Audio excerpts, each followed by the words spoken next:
I need to talk about The Ultimatum.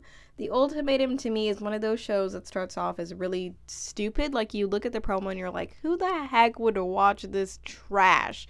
Nobody. Who would even sign up for this? And then you get an episode in and you're like, I would sign up for this. This is the trash that I would like to consume. So initially I wasn't going to watch The Ultimatum, but I kind of just fell into it because one of my clients liked it. Anyways, before I even get into all of that, my name is Ruth. I have a very casual YouTube channel, I'd say, because I am on a mission. It's not really like a mission. It's just me wanting to upload very casual things. I'm on a mission to make YouTube more casual and just upload anything that is within my interests. So right now my interest is The Ultimatum and the show and the train wreck that it is, because it's just so fascinating. The concept is, initially I thought, very stupid, but very fascinating because it brings out a lot of truths and flaws within relationships, and that is what anybody who watches reality TV shows wants. We all want a little bit of problematic behavior shown that is not our own. Okay, don't know why I had to do that. Anyways, I'm gonna be talking about the whole show. Like, disclaimer, I'm gonna be talking about the show from beginning to end because that is the way that I watched it, and I'm not, like a professional YouTube review channel. There are probably a million other videos on this that have like properly dissected this, but I'm just, a girl in her young 20s watching a show. Like, I consumed it, inhaled it, even not once but twice. So I need to talk about it and just dissect all of my thoughts properly into one video and one platform, I guess. So I'm going to split this video up into a couple parts.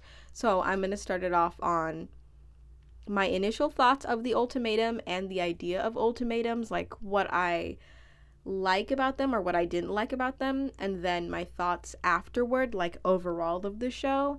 And then I'm going to go into my individual impressions of each cast member, as well as my impressions of the couples and their pairings, like the OG pairings as well as the cast made up pairings, because I think it's important to note that there is an impression you can make about an individual that is separate from their significant other, because like whoever you're with really does change the way that you kind of are and what kind of parts of yourself you show to other people. So I just think it's important to talk about individuals. Like, I initially was thinking, is it weird that I'm splitting it up? But it's not. I really do want to talk about individuals. So I'm going to start from like least interest to me to also like least amount of airtime. The first person that I really don't feel like talking too much about, because it's like she doesn't hold that much interest to me, even though she's entertaining, is Alexis. Alexis may as well be Alexis Rose from Schitt's Creek, because like, what's the difference for real? Very much like a TV personality, very I don't know, seemingly shallow, seemingly just, I don't know, she seems like very good for TV in the way that she's very blunt and she just wears her heart on her sleeve in a weird way, but just I didn't really find her that enjoyable. I gave the ultimatum, but Hunter is not perfect for husband material yet because I make more than him. I have no desire to be the breadwinner in the relationship. I'm not attracted to you. His ex and me look the most similar of anyone here, number one. Number two, I'm not unattractive. Number three, that's your reasoning why you don't see a future with me? And her whole relationship with Hunter, I think initially you would think like, oh, Hunter needs to get out of there. But I think that Hunter can like handle himself, and he, moving on to him, seems to be the calm to anybody's storm. The way that he can handle very obnoxious people is like a gift.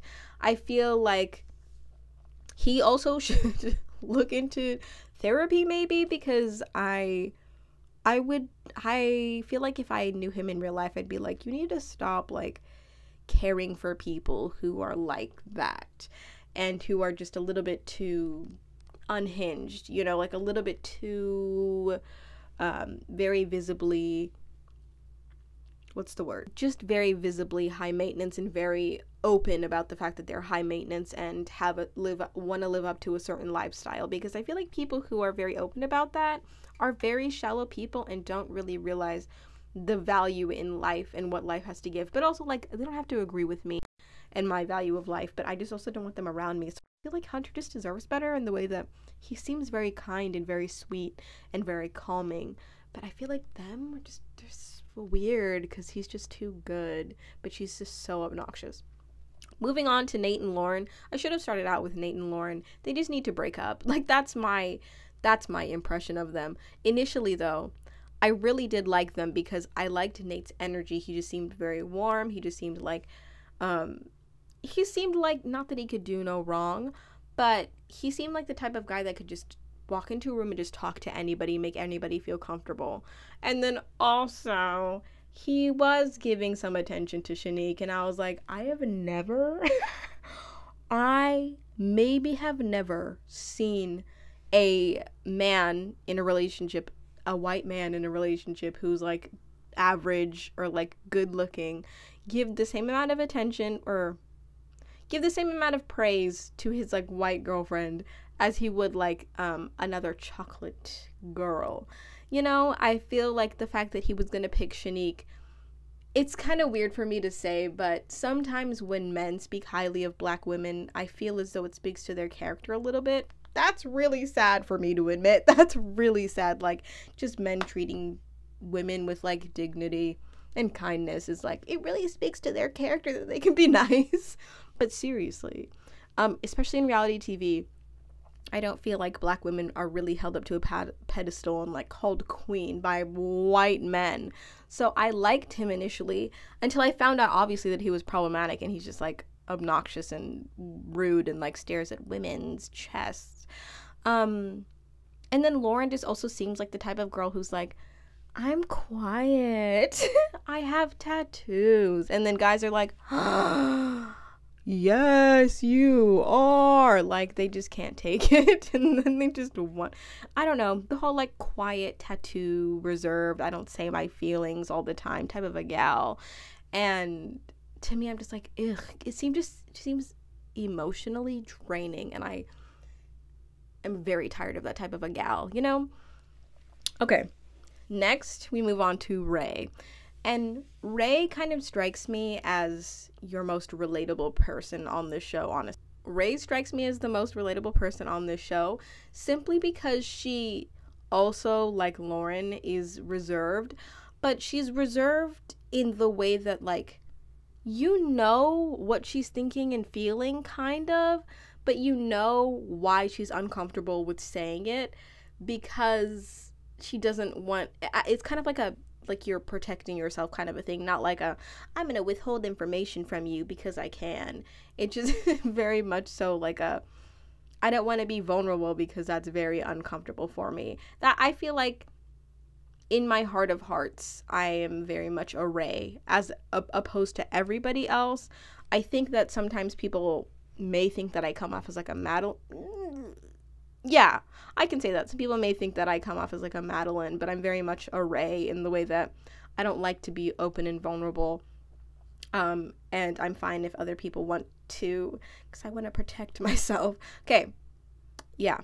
But throughout the whole time when I was looking at Ray, I just kind of wanted to yell through the TV and like tell her everything that I felt for her and everything that I related to her with. Because I feel like we've all been in a position where it's hard to communicate with our significant other, and they're like very good at communicating their feelings, but you're just not because you're just not on that level. So I wanted to yell at her like, you don't want to communicate with Zay because you're not comfortable with him, and if you were comfortable with your partner, the things that you would like to say would come very naturally. And if you are willing to work on that, it's worth it to stay, but you're clearly not. So you need to go, Ray. You need to go. that's what I don't know. I feel bad for her, but at the same time, I feel like she just needs to recognize, like, this guy just isn't, she, obviously at the very end, since this is spoiler free, I'm just gonna say everything that has happened. They broke up, but it just took a long time, and I feel like her girlfriend should have been nicer to her, and Madeline shouldn't have been like, that sounds like a red flag, that sounds like something you shouldn't want to be around. Somebody should have pulled her aside and said, if you don't feel comfortable now and you don't want to work on things, you need to just go. Like, no matter how much you love this person, if you can't articulate your very real feelings, you need to actually just get out of there for real. Okay, next on to Zay. Zay is, in my opinion, I know this is probably unpopular, is a very underrated person in the way that you can tell that he means so well. He, unlike very many men, I don't think that I've met them. I don't think that I've seen a man articulate their feelings, even if it was simple and it wasn't very, like, deep and profound. I don't ever think I've been in a position where I've seen a man speak on whatever the heck he was feeling in the moment and just say it at every single moment. He's been very vulnerable. He's been very real. I feel like throughout the experience, look at me talking like them. Through the experience, Zay was just so, like, open. Like, yeah, I really do feel like people did not have patience for him. People did not have room for him to express his emotions. And I think he just needs to go to therapy. It sounds like I'm excusing his behavior. I'm really not trying to, but in the way that, like, I think a lot of people are going to get angry at his behavior on the show. But from his backstory of when he sat down with Shanique and Shanique's family, of not even knowing if his parents know his birthday, that speaks volumes to me of, like, your parents clearly don't communicate well with probably each other and you. So you probably don't know how to communicate well, but yet here he is, trying to, like, express himself, articulate his feelings as best as possible. Like, he's really truly a testament of somebody who's trying his hardest, despite the fact that he's been dealt a really bad card.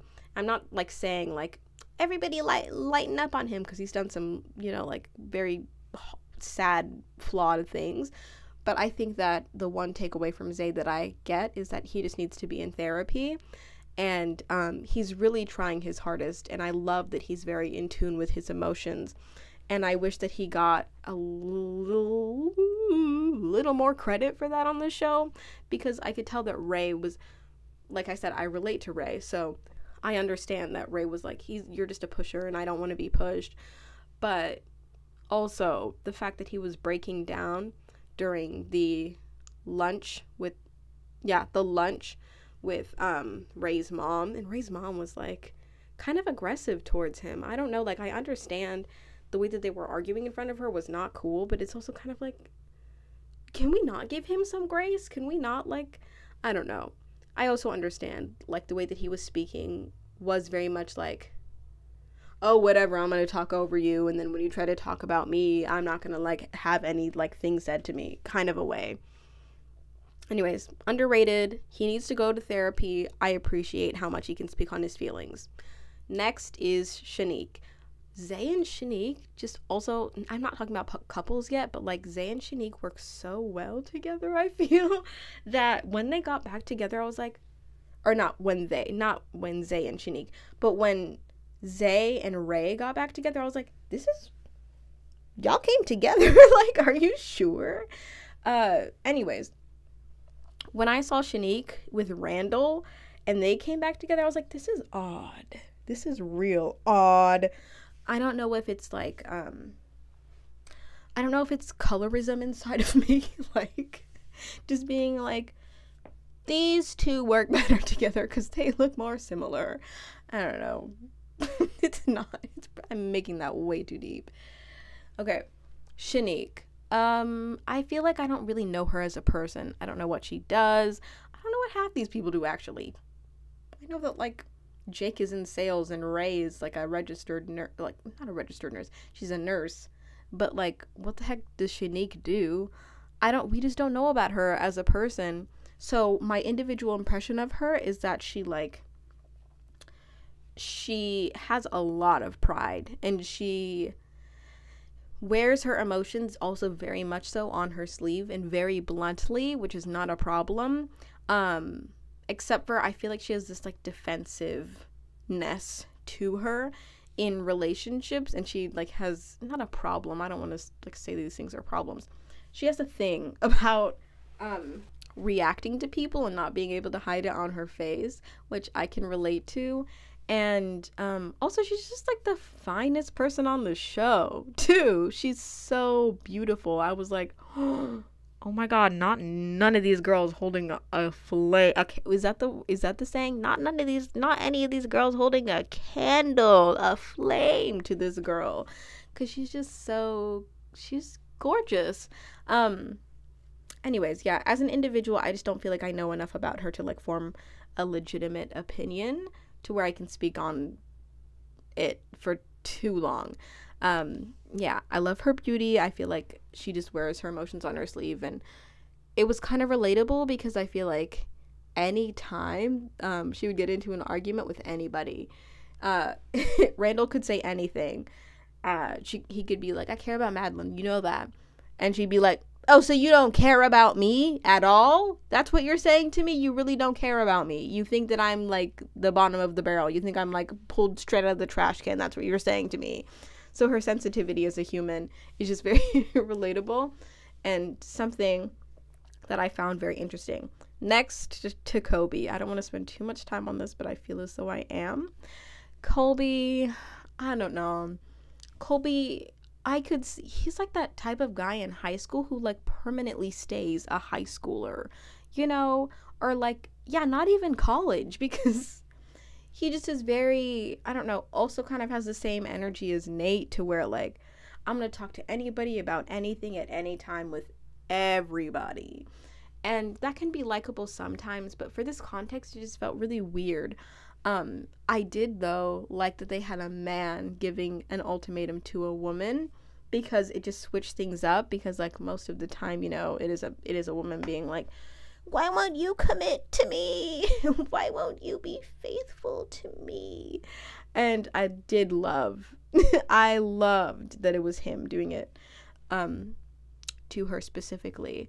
But I did think that he was very obnoxious, very annoying at some moments. And Madeline even said it herself, which, I don't know. So yeah, overall impression, I'm not going to speak too much on it. It just was, I like that he was giving the ultimatum. It felt very respectful. It felt very like he was in tune with his emotions. He was very in tune with his choice. But as the season went on, I was like, you are kind of like annoying, and I see why. Next, April. Also, her and Colby, of course, I feel like they were perfectly matched because they have the same energy, you know? But it's the same annoying and... Sorry, my battery. But it's the same annoying energy that, like, I don't want to see, that I'm, like, annoyed by all the time. And it's weird because she would have these moments where she'd be like, April wants what April wants, and Jake can't give April what April wants, and that's why April's walking away. And it just is ew. When people speak in the first person, I just have like a visceral, like disgusted reaction. I cannot stand it. But it was also weird because she would be like that, but then she would also be the most emotional, the most like cry the most on the show, but yet be like super like on and super like, hi, I'm April, like, you know, like very bubbly, very energetic, but also very like hit very deeply. And it's like, you can't really, I feel like when you're so like cryy and so sensitive, but also so like on and energetic, it just is too chaotic for me. It's too hot and cold. Next, Madeline. Madeline, she's very interesting to me because immediately she strikes you as the type of person on the show that's like just here for a good time, not a long time. Initially we saw her just talking about how she didn't really like Kobe, honestly, And then later, as the show goes on, you realize that she has layers for real. Initially, when she said, like, oh, I'm very drawn to Randall, I was like, oh, this is like a show thing. Like, the producers clearly want her to keep talking about how sexy Randall is because it matches with her story. Like, most of Madeline's presence on this show was just to talk about how attracted she was to Randall, which very much, it was just really weird because it was like, at the very end when she did choose Colby, it was like, why would you do that? Like, you don't even like him. Like, how are you pregnant with his child? But you don't even like him. Fully said, like, I don't even want to get engaged after this. That would be a mistake. Fully a wife, fully a mom, fully with him. I don't know. It just felt like in the beginning she was there to explore physical relationships. And yeah, okay. I'm going to go on to couple dynamics. Okay, Hunter and Alexis. I only like the couple because I like, yikes, I'm so sorry. I only like the couple, Hunter and Alexis, because I like Hunter. Alexis is just a little bit too much, just a little bit too, like, the girl that, like, is around because her boyfriend is, like, nice and likable. And, yeah. Ray and Jake. Oh my gosh. Everybody loves them because their energy aligns so well. But I kind of feel like at the very end, my final thoughts on them was like, clearly, like, they broke up and then they came back together. We thought that they were gonna be together, but I think that since Ray was the person who issued the ultimatum and Jake was like, I want to get married later. Like, I'm not about to do all of this right now. And since Ray broke up with Zay and they ended off on, you know, Zay basically being ready for an engagement, I think that Ray and Jake didn't work because of their, like, commitment differences, and their different reasons for going on the show. And Jake being like, I didn't even want to go on the show for real. And I don't know anything about them, but I was a little bit sad because I was like, they look like they worked really well. And they're just a really cute couple. Like, they have the same ethnic identity. That's wild. They're both, like, reserved. They both could be in tune with their emotions if they were together. Wild. And I just was disappointed that they didn't end up together. I should have saved that one for last because they just were the most, they were that, like, if they broke up and they left the show, like, halfway into the show, I don't even think I would watch the show for real. But yeah, I liked them a lot. They were my favorite, Ray and Jake. But I think that they're going to go on to be best friends or something like that. And I'm very happy for Ray exploring herself and getting to know more of her identity. But I just want her to get to know that with Jake because I'm an optimist. So next, I'm kind of going randomly, honestly. I have, like, names written down of who I need to talk about, but I'm not going in any sort of order. Madeline and Colby ending up pregnant. I feel like that's such a, I don't know. It's weird because, like, the way that the show has posed it is, like, she doesn't like him, yet they're having a child and they're married. What? It's for shock. But I do like Madeline because she's very open and very real about her emotions. Yeah. And maybe there's things that we're missing. Like, maybe it was just a lot of production being like, how sexy is Randall? And then her having to be there in the confessions like, Randall is so sexy. Like, and not really asking her, like, real things. Because she didn't say, like, one nice thing about Kobe for real. Okay. Also, I want to say an interesting thing about Madeline and Randall is how their sexual attraction was very focused on. And it feels very much like an interracial white women, black male theme that I was a little bit uncomfortable with because there have been so many of those, like, at least in my high school time. It's just very much a thing for, like, a black man, white woman dynamic to be so focused on physical sexual attraction. And that being, like, a theme in the show, that being so harped on was just a little bit suspicious to me. Just a little bit suspicious. Yeah, because that was like most of what Madeline was talking about. How like Randall was so perfect. Randall, I just wanted Randall to like show me affection all the time. Randall is so sexy, you know? Interesting. Kind of going back and forth between like OG couples and made up couples. Sorry about that, but it is what it is. April and Kobe, it was so annoying because I was like, you guys are so annoying. You would work so well together. Your significant others, you are the worst of your significant others, in my opinion. So I want to see you together because it's out of spite. I don't want to see you together and thrive. I just think that you are good together because Madeline's too good for you and Jake is too good for you. So that's why I felt like they worked well together, because I didn't want to see them with their significant others.